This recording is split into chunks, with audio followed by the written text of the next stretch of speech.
1, 2, 3, 4, 5 and carbon 6. एक glucose molecule का carbon 4, दूसरे ग्लूकोज मॉलिक्यूल के कार्बन 1 के साथ कंडेंस होगा और ईथर की तरह कोई कंपाउंड बनेगा। इस ग्लूकोज का ये कार्बन 4 और इस ग्लूकोज का ये कार्बन 1 आपस में कंडेंस होंगे। एक कार्बन से OH जबकि दूसरे कार्बन से H निकलेगा, तो H और OH आपस में मिलके क्या बनाएंगे? वाटर, और ये एक ऑक्सीजन रह जाएगा।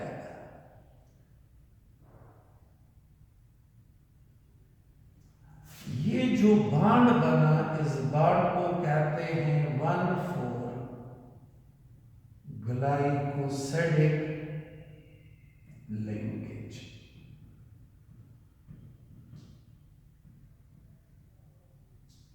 और ये देखिए, ये जो लिंकेज है it is identical to that of ether. Oxygen है एक साइड पे, कार्बन दूसरे साइड पे कार्बन। कार्बोहाइड्रेट की तीसरी किस्म है पॉलीसैकेराइड।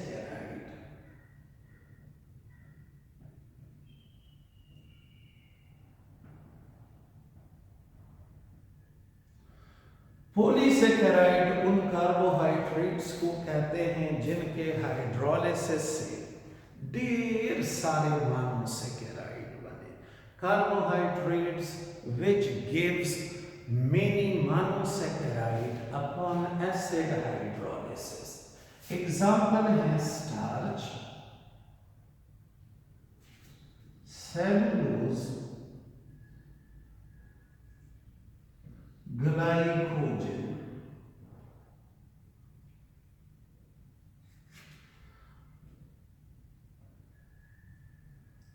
स्टार्च ले लें और इसे हाइड्रोलाइज करें, सेलुलोज ले लें हाइड्रोलाइज करें, ग्लाइकोजन ले लें हाइड्रोलाइज करें, result will be so many glucose.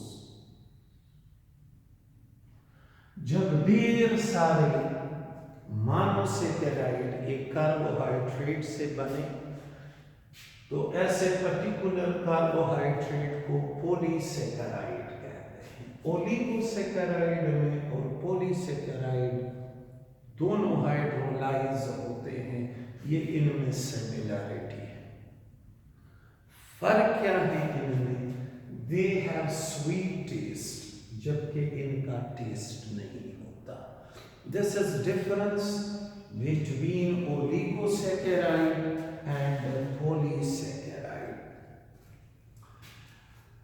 Importance of carbohydrate.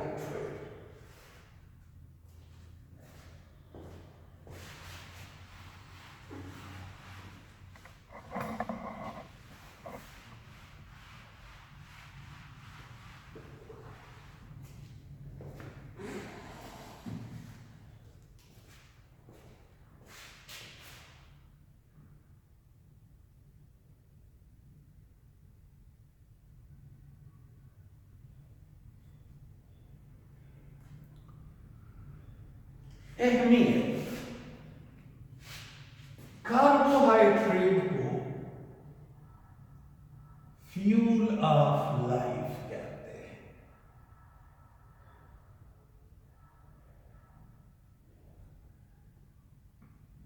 Fuel of life, जिंदगी की गाड़ी को रवा दवा रखने के लिए जो एनर्जी रिक्वायर होती है वो एनर्जी इन्हीं कार्बोहाइड्रेट से हमें मिलती है। कार्बोहाइड्रेट हम किसी भी शक्ल में खा लें बशर्ते वो हमारी बॉडी में मेटाबोलाइज हो, तो वो अल्टीमेटली चेंज होगा ग्लूकोज में। और ये glucose through various enzymatic reaction oxidise होगा। ये हमें कार्बन डाइऑक्साइड, वाटर और एनर्जी देता है।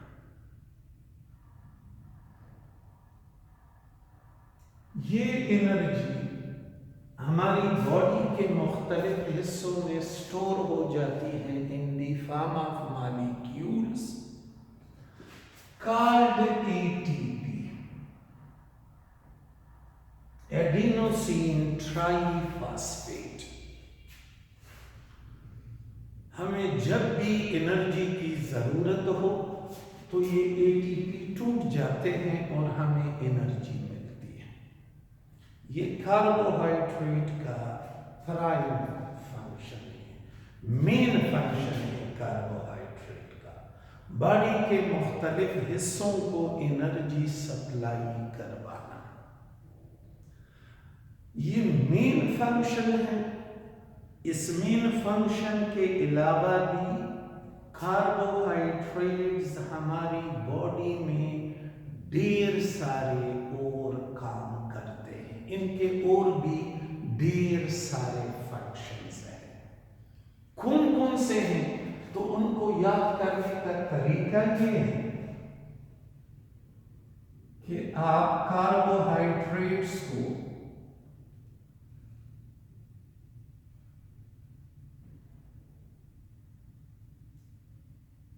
यूं ऐसे इसके वो 3 कैटेगरीज बनाए, मोनोसैकेराइड,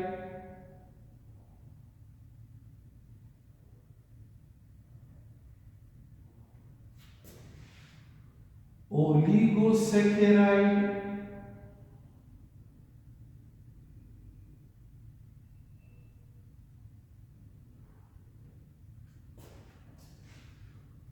और पॉलीसैकेराइड।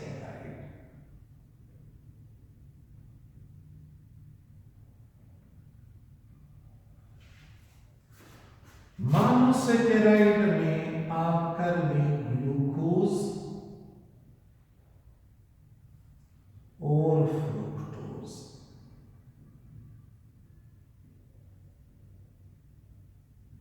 और इनके एक के फंक्शन को डिस्कस करें। Glucose is the instant source of energy for a sick one and healthy individual।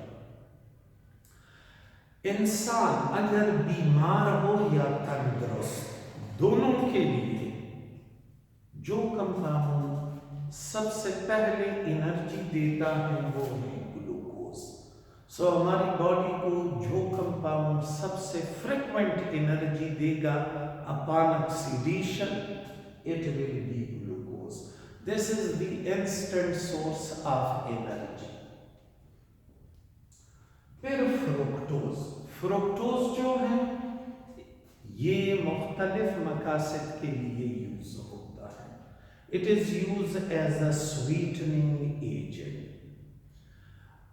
Cakes में, स्वीट्स में, कन्फेक्शनरीज में, ये जैम्स, जेलीज में ये बतौर स्वीटनिंग एजेंट यूज होता है। सुक्रोज मेडिसिनल सिरप में ऐड किया जाता है। बच्चे मेडिसिन पीते नहीं है क्योंकि वो कड़वे होते हैं, तो कड़वाहट को खत्म करने के लिए उसमें फ्रुक्टोज ऐड किया जाता है ताकि मेडिसिनल सिरप स्वीट बन जाए। So it is used as a sweetening agent in medicinal syrup. ये आइसक्रीम में ऐड किया जाता है। फ्रुक्टोज इनफैक्ट आइसक्रीम का एक इंपॉर्टेंट जुज़ होता है। जिस आइसक्रीम में फ्रुक्टोज ना हो उसे जब आप खाओगे तो यूं महसूस होगा जैसे आपने मुंह में रेत डाली हो।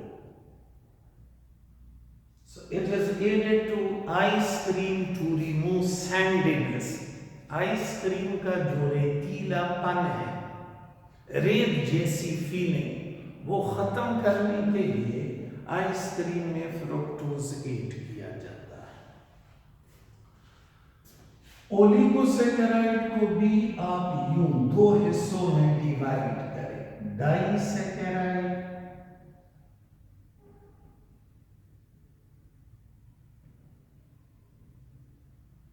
और बाकी ओलिगोसैकेराइड अदर।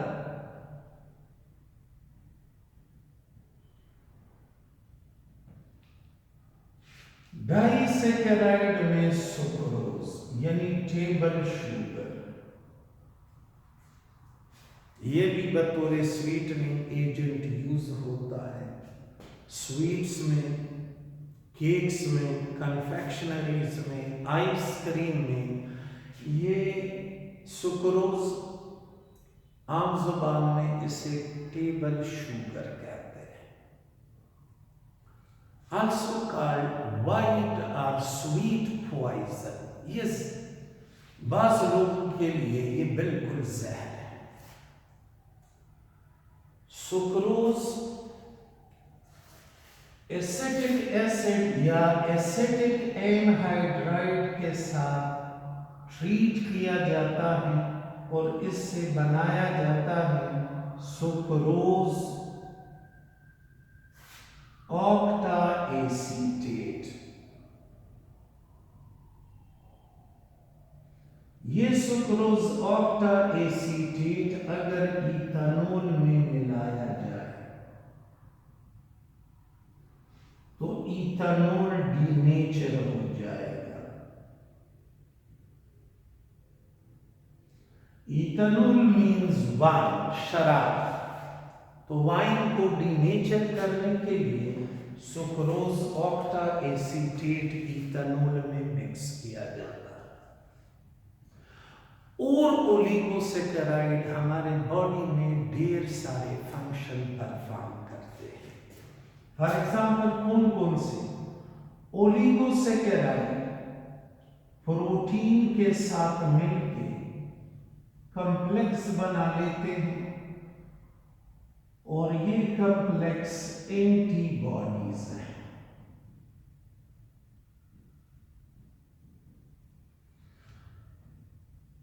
ओलिगोसैकेराइड प्रोटीन के साथ मिलकर ब्लड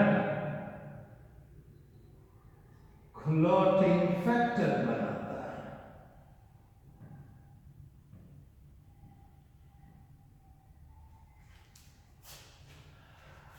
जिस वक्त नर्वस सिस्टम डिवेलप होता है, नर्वस सिस्टम की डिवेलपमेंट में भी ओलिगोसैकेराइड प्रोटीन के साथ मिलता है और वो जो प्रोटीन और ओलिगोसैकेराइड का कॉम्प्लेक्स होता है वो न्यूरॉन आपस में जोड़ता है और यूं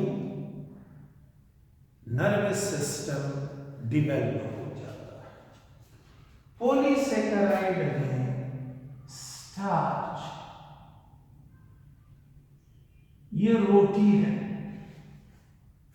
हमारी ग़िज़ा है, खुराक है।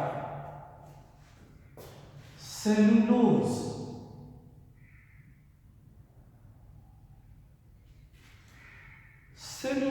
की कोई न्यूट्रिशनल इंपॉर्टेंस नहीं है, हमारी बॉडी में ऐसा कोई एंजाइम होता ही नहीं है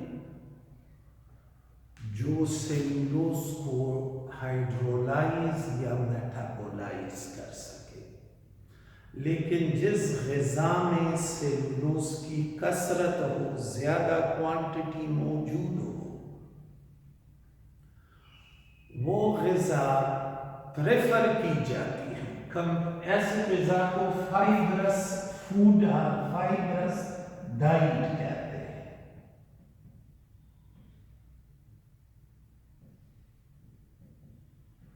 Excess cellulose in food helps in the peristaltic movement of the digestive tract.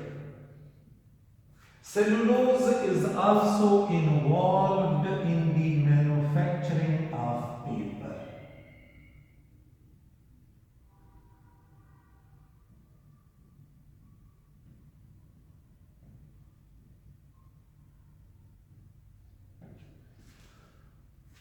सो ये कार्बोहाइड्रेट की इम्पोर्टेंस।